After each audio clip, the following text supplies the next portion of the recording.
Yeah, so let's jump into what you talk about in your book, the fight against ISIS and really where it started in 2013-14 timeframe. Well, I was attached to the 21st Special Tactics Squadron out of Fort Bragg. So I was in the Special Operations JTAC realm, working the soft TACPs and the combat controllers, right?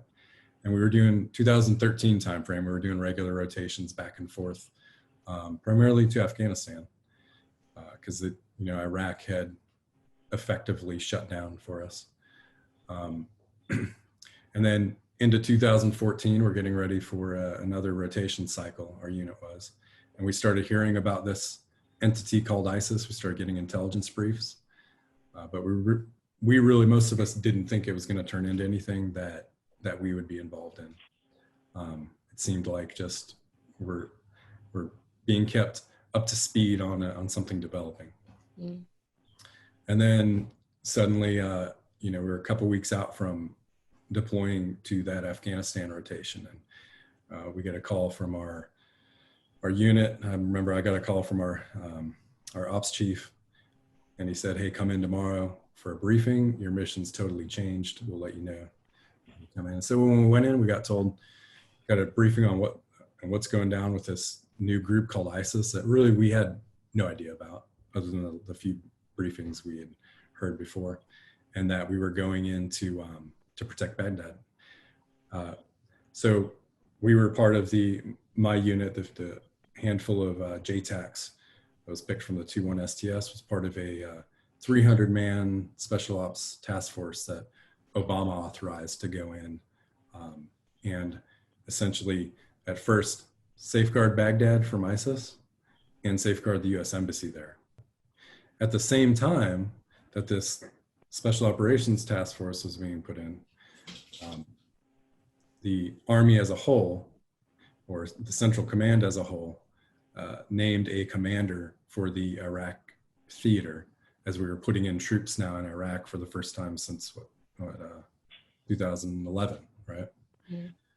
So they needed a ground commander in Iraq, and that ground commander became Major General Dana Petard.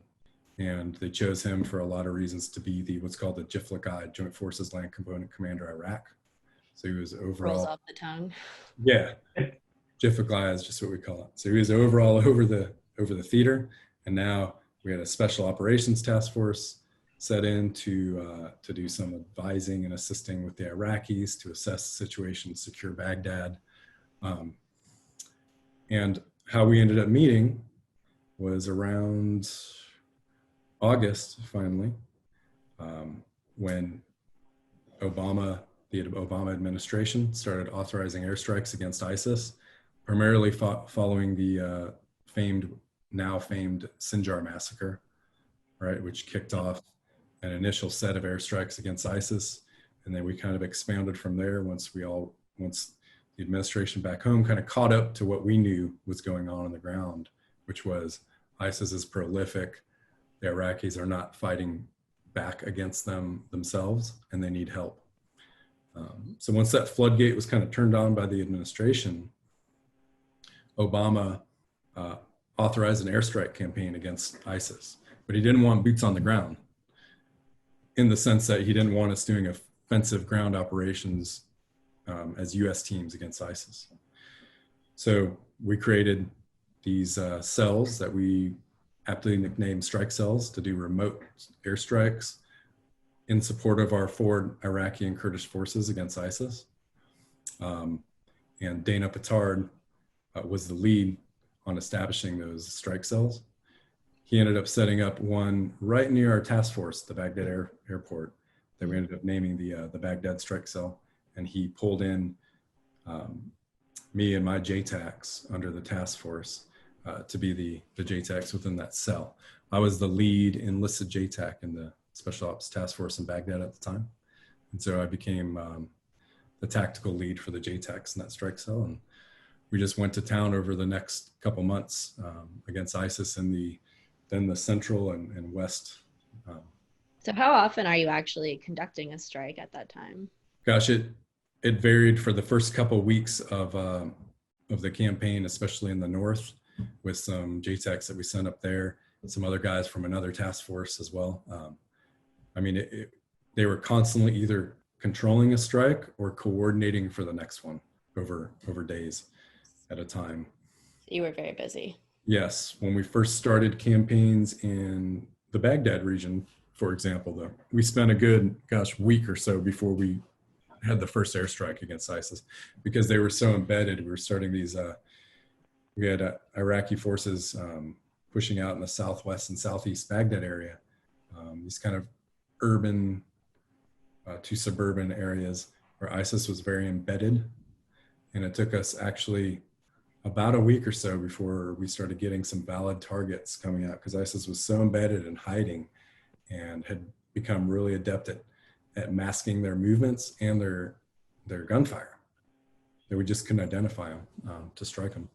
So they were just trying to blend in with the civilians, basically. Yeah, and so we had a really good ebb and flow of, there were times where we were just going to town on ISIS, dropping dozens of strikes a day throughout Iraq, and other times when it was really dry.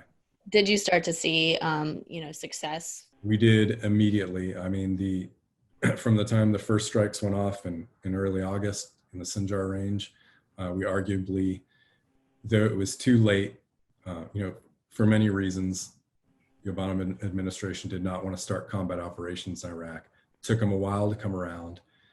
And even frankly, the senior military leadership, I'd say at Central Command and up, took them a while to come around to the fact that we really needed to do something militarily. And so the Sinjar massacre happened once they got wind of that. Once, for example, General Petard, as he relays in the book, literally watched on one of our drones 80 Yazidi men being massacred and thrown into a trench. Once all that happened, then the administration, Central Command, everybody was like, okay, we should probably do something bigger than what we're doing. And so, though a lot of inhumane, crimes against humanity by ISIS, occurred up to then, arguably we stopped a lot more from happening with the Yazidis in Sinjar and then everywhere else around Iraq at the time. And then if you recall, it was very shortly after that, in August 2014, it was only a couple months later that we started campaigns in Syria.